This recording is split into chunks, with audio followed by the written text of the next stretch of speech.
Na kusiokoka, mpokee Bwana Yesu kwa Bwana na Mwokozi wa maisha yako. Utafuta hapa na kukombolewa kwako. Mimi ningemwona ningempokea, mbona mbishi? Niokoke nimechekwa hapa. Afu vipi huyu? Umekaribia kuja kufa wewe kenge. Hapo utakufa na utadedi, unafariki kabisa, unazikwa. Ala. Shobo tu.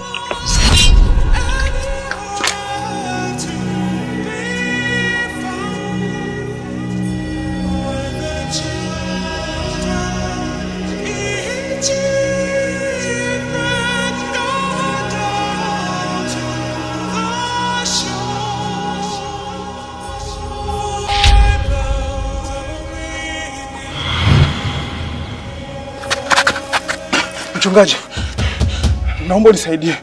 Na matatizo makubwa sana hapa nilipo. Simama kwanza juu. Anayestahili kupigiwa magoti ni Mungu wa mbinguni peke yake. Tafadhali, kwa hiyo naomba simama. Asante mchungaji. Nakusikiliza.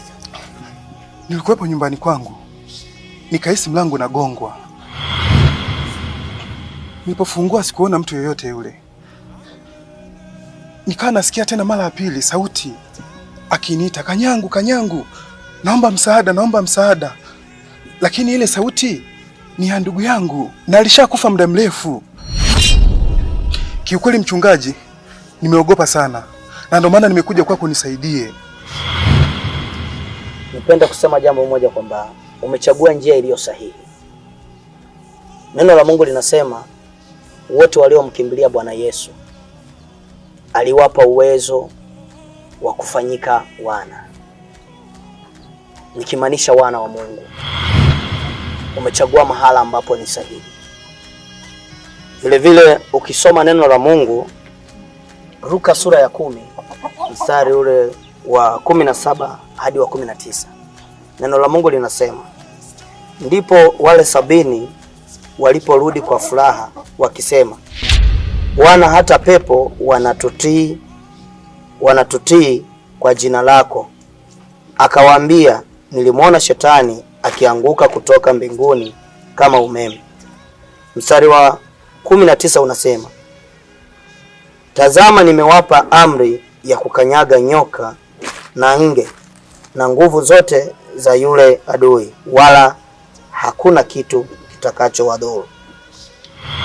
Kupitia andiko hili ninayo mamlaka ambayo nimepewa na Bwana Yesu, nikiwa kama kuhani wake, nikiwa kama mtumishi wa Mungu. Sasa basi, ninakuhakikishia roho ya ndugu yako ambayo inazunguka ikitambaa kila sehemu, ninaenda kurudisha huo uhai kupitia jina la Yesu, kwa sababu ninayo mamlaka ya kukamata, ya kuvunja na kuharibu na kuseta na kuangamiza kila namna zote zile za uovu. Ninakuhakikishia tunaenda kufanya kitu ambacho ni cha uhakika kupitia jina la Yesu. Mchungaji, nitashukuru sana kama ndugu yangu akirejea kwenye hali yake ya kawaida. Ninaziamini nguvu za Mungu na Mungu.